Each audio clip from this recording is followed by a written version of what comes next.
Hello everyone, welcome to the Artist Spotlight.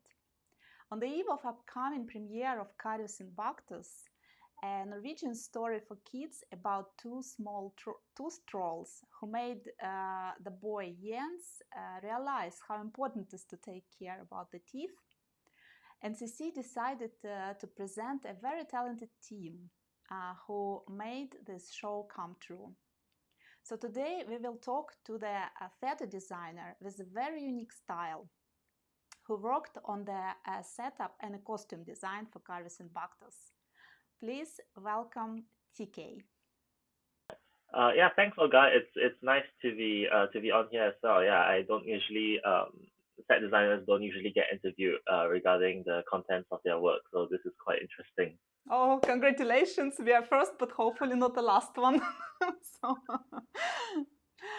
okay, but let's start with like most general thing. Like, could you please tell our audience about your background, like where you're from, what is your education, what are the projects you've done so far, so they get familiar a little bit with you.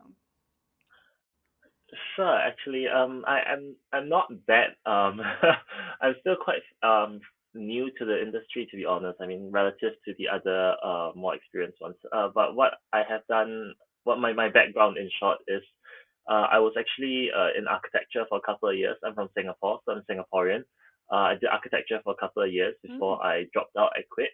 And then after that, I worked in theater. I freelanced in theater for a couple of years, and then after that, I won the National Arts Council scholarship to train and set design in the UK.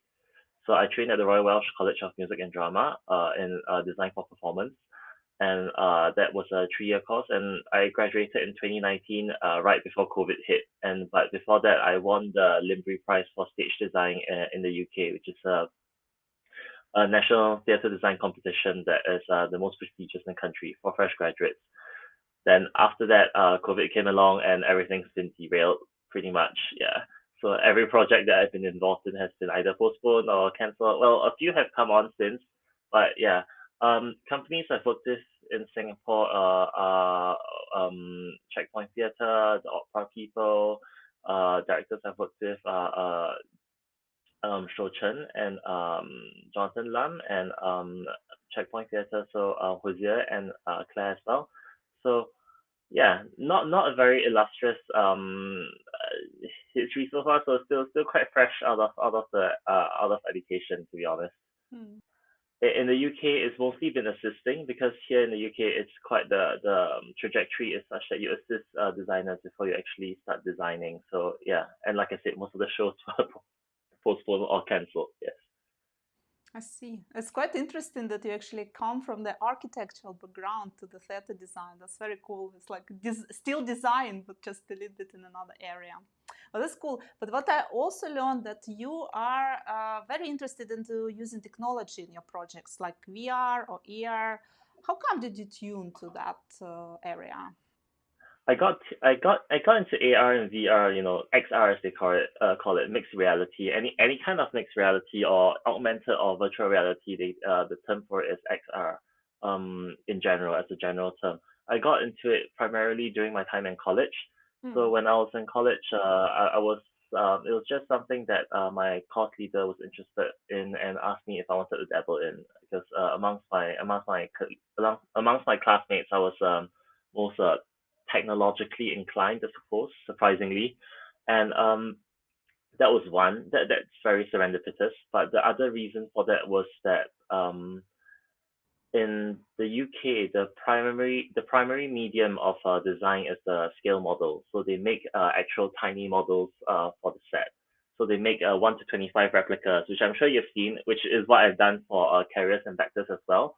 But they make scale models of the set, and a limitation I found about that is that oftentimes the director comes into the building and says, "Oh wow, the set is a lot bigger than I thought it would be."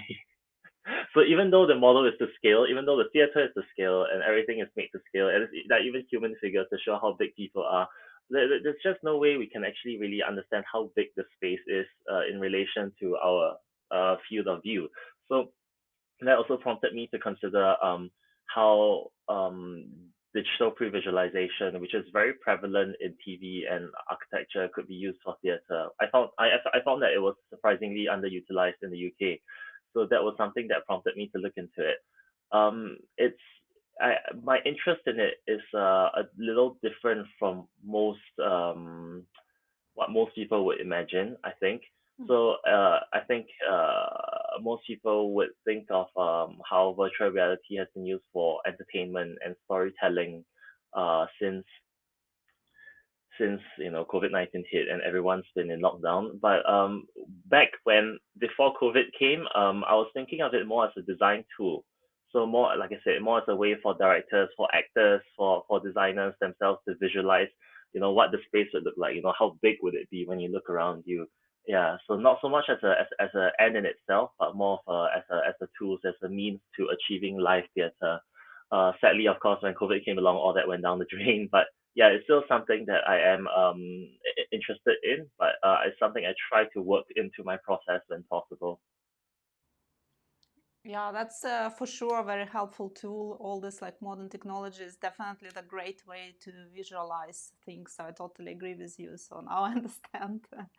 But you already started to talk a little bit about Karuis&Baktus, but I also want to ask you, how was the story for you? How did you like it, and what was inspire you actually to take this project? Mm. Uh, Karuis&Baktus is actually my first foray into children's theatre Mm. because again there was a show with the Singapore Repertory Theatre that I was due to design for a children's show as well, but as with many of the shows, it got shelved and got postponed, and I couldn't do it. So I was actually really excited when Jacqueline came to me with this opportunity to design for a Norwegian folktale, which I thought was really interesting and really whimsical and cute as well. So previously, I had worked with Jacqueline, so that was our pre-existing working relationship. But when she came to me with the script, and it was really short and simple as relative to like the more like straight plays that you typically expect from adult theater, I suppose. But yeah, so this was my first interaction with children's theater, and I really liked that it was with a story like this, which is very simple, straightforward, and engaging, and like really whimsical. And the thing with children's theater is that it can kind of just go a little wild because children's imaginations tend to be a bit more out there compared to us boring adults, really. Yeah. The story wise it's it's like I said, it's very it's just so out there. It's like living in the mouth, like two bacteria. It's one of those things that you don't really. It's not something that you would typically imagine. Like maybe talking animals or talking trees maybe, but then a talking bacteria living in a kid's mouth. It's I was very amused when I found out first that it was a traditional Norwegian folk tale. I was like, it sounds quite contemporary actually. Yeah, but yeah. So overall, when I first got to know about the story, I was very amused and just quite engaged, like from the offset. Mm. Yeah, that's true. This is actually a quite unusual story, but this is iconic story for many generations of Norwegian people because the book was published in 1949, and the first cartoon coming out of that in 1955. And only in 1986 it was translated into English in US. And now actually NCC bringing it to the Asian market. So it will be, some shows will be in English and some will be in Chinese for the first time in the world. So we are very excited to do that. But dealing with that, I have a question. So the story was pretty set up, it's like, it's iconic. Like everybody knows that. And like, so how was for you as a creator, how was the process for to reimagine such as iconic characters and story? Yes, the fact yeah, as you said, it is a iconic folktale for Norwegians that is passed on from generation to generation. So there was a bit of a constraint, and well, constraint is one way to put it, but there was a bit of pressure and constraint to keep to how it typically is presented. But I think something related to the earlier question you asked about my initial response to Karius&Baktus is that I found that it was really universal. So even though it is another thing that surprised me was that it's supposed to be a Norwegian folktale because well I'm not very well acquainted in Norwegian culture, but I expected that something that was that came from a very particular country would have characteristics that are local to it. But when I read through the story, it felt like a story that could have appealed or like is universally accessible, which was something that I took comfort in, that I drew on as well. So that kind of ties in with the design approach that I took to this. So while there were constraints with the so while there were constraints with in terms of how I could visually present it because of the book's presentation, because of how many times this story has been told in different media, and how we were constrained by the family that held the copyright. But I kind of took that on board and just tried to embrace it and see how I could further push the parameters. So let's just say, for instance, Karuis&Baktus' house. So it's mentioned that they need to have a house, and it needs to reference the illustrations in the book.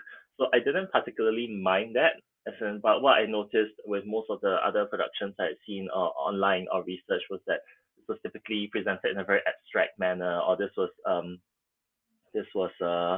or sometimes not even there really. So what I was thinking of is in the context of Karuis&Baktus and the mouth, how I could present the house in relation to the entire environment.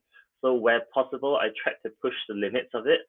And likewise with the balcony, I was thinking if there was actually a balcony, which I'm okay with a balcony. I don't mind having to do a balcony just because the book says so. But if there was a balcony, where could it be on the mouth? Initially, I was thinking the balcony could even be hanging from a teeth, from one of the upper row of teeth. And so the general gist of it was that I just tried to ride along with whatever already had been given.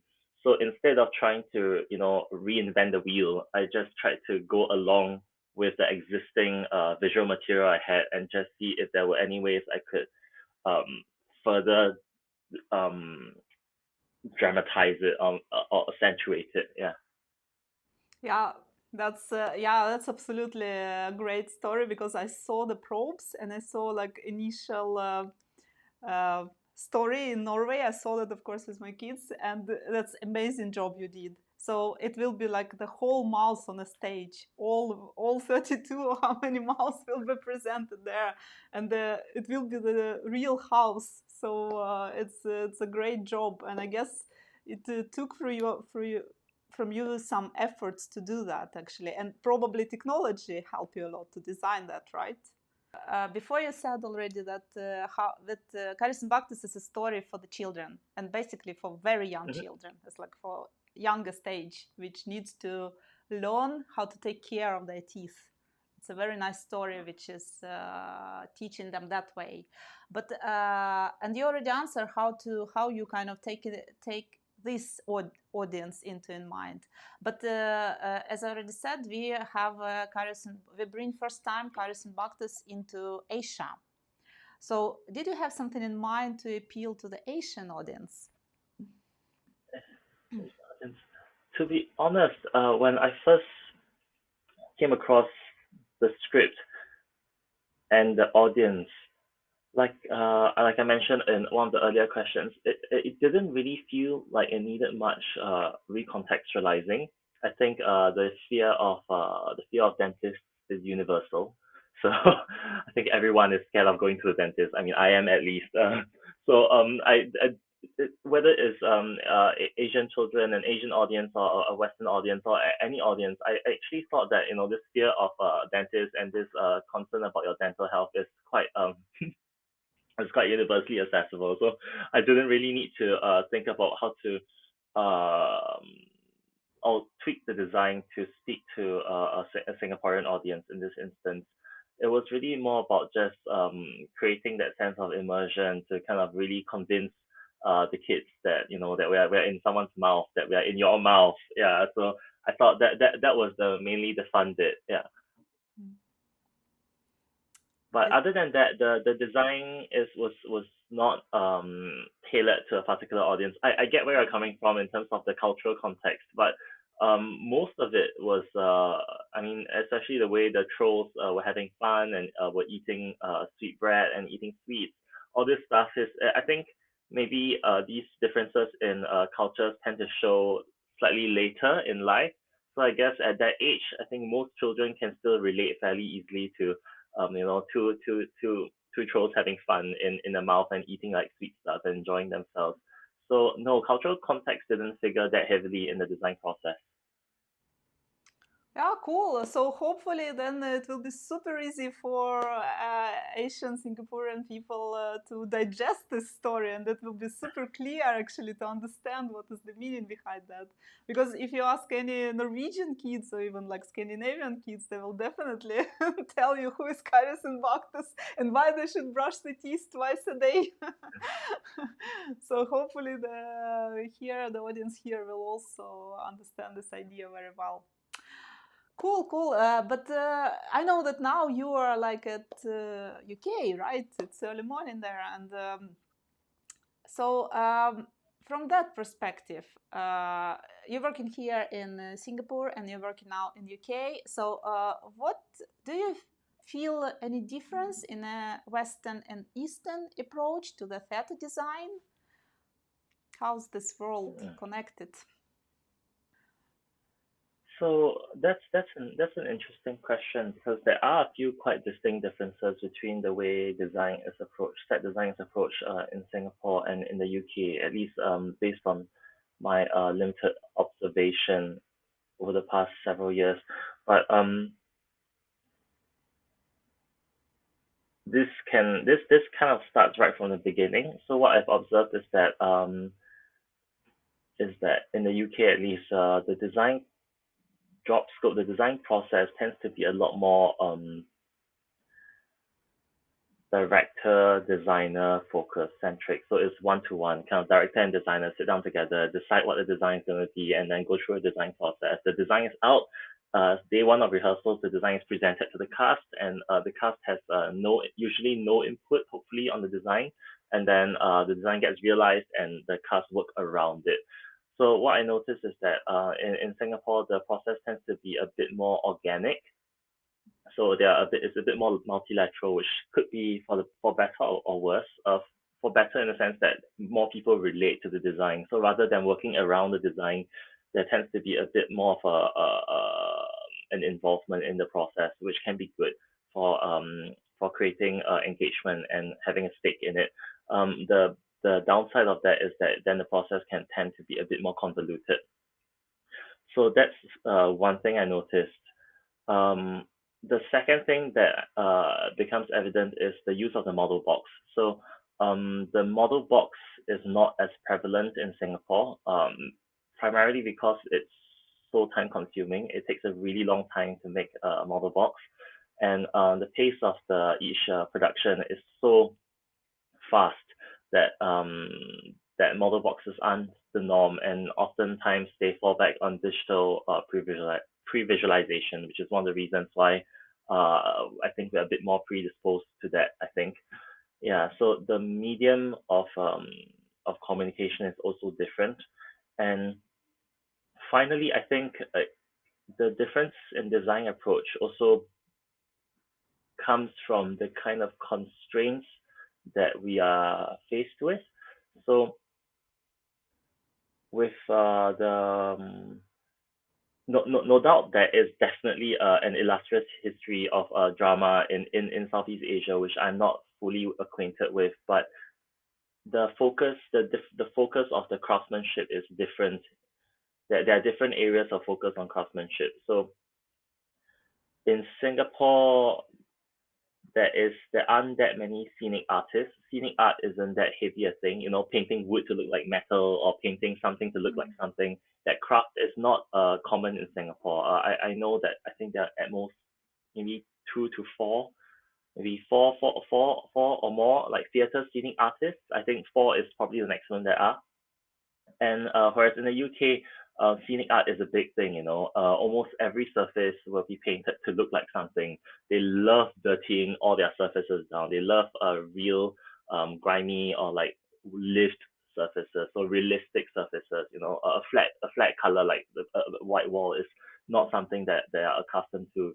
Whereas in Singapore, because of this, it's not a lack, but it's because of this particular quirk about not having scenic artists. The tendency is to use pre-existing materials, so wallpapers, laminates, even prints. They kind of achieve similar effects. So what then happens is that the designs in Singapore tend to be more spatially oriented. They are more about how the space is configured and how the space are oriented in relationship to one another. Whereas sometimes in the UK, the spaces can get drowned out by the textures. Everything is so heavily textured, everything is so detailed and so pretty, but then you kind of lose sight of that, and the space becomes quite stale and boring. Whereas the upside about it in Singapore is that precisely because you have a limited palette to work with in terms of pre-existing surfaces and materials, laminates, like I said earlier, that the focus of the designer and director tends to be more on how the space is actually organized on stage. So yeah, sorry, I answered it in a very design specific way, but I guess that was what the question was asking. Yeah, I'm hoping the audience can relate to this somehow. No, but that's very interesting to know, because we never think about that. What is the behind the stage? It's always interesting to know. So it's very details for the certain people. It would be cool to know, because I never thought about that. When you start to talk that about like in UK and Europe, I mean in general, it's like so focused on the details and how the structure. And you're right, actually, that's true. And here is like more dedicated, more. So yeah, let's see how it will be on stage. I'm really excited to see when we start to uh, present it to the audience and to see the full scale of this work. So it's amazing. I'm really looking forward to that, and hopefully you will also come to premiere. Maybe and we will see how's the COVID I situation. hope It would so. be I really great hope to so. have you Yeah. here. Yeah, it would be great to have you here. Yeah, so thank you so much for your time, and yeah, so as I said, we hope to see you soon, and for your great job and impact on this show, and to make it happen. Thank you so much. Well, thank you for having me.